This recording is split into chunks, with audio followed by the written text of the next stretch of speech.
بسم الله الرحمن الرحيم.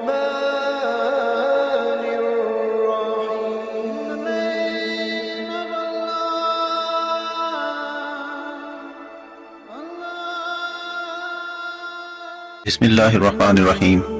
شروع اللہ کے نام سے جو بڑا مہربان اور نہایت رحم والا ہے.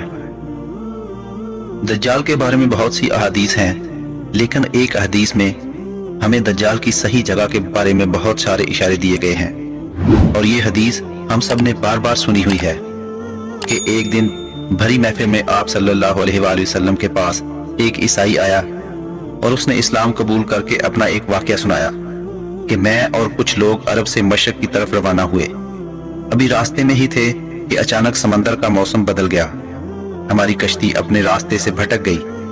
ایک مہینہ ادھر ادھر بھٹکنے کے بعد سمندر نے کشتی کو ایک جزیرے کے پاس لا کھڑا کیا، اور وہاں سے ہماری ملاقات ایک عجیب قسم کی مخلوق سے ہوئی جو بالکل کالا تھا اور اس کے جسم پر بہت بال تھے.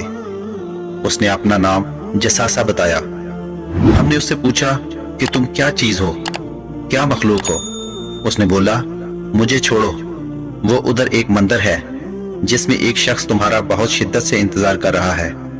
اندر ہم نے ایک شخص کو زنجیر سے بندھا ہوا دیکھا تو اس نے ہم سے 3 سوال پوچھے کہ مجھے بیسان کے درخت کے بارے میں بتاؤ، کیا اس پر کوئی پھل وغیرہ ہے؟ تو ہم نے کہا جی ہاں بالکل، اس پر بہت پھل وغیرہ ہیں. اس نے کہا بہت جلد وہاں کچھ بھی نہیں ہوگا.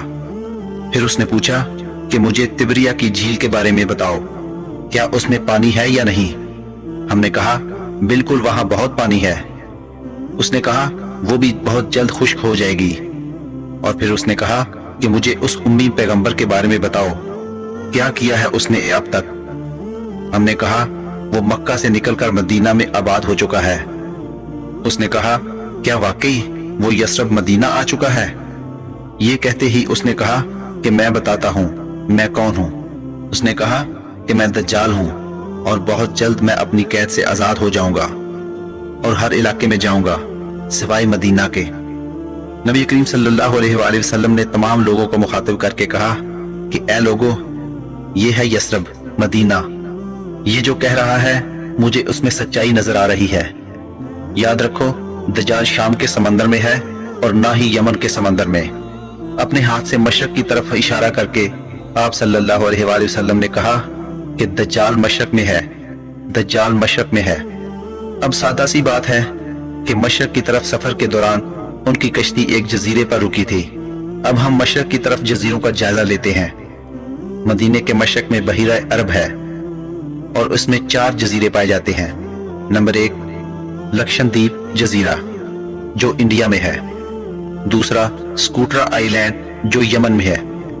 المسیرہ آئی لینڈ عمان میں ہے، جبکہ اسٹولا آئی لینڈ پاکستان میں ہے.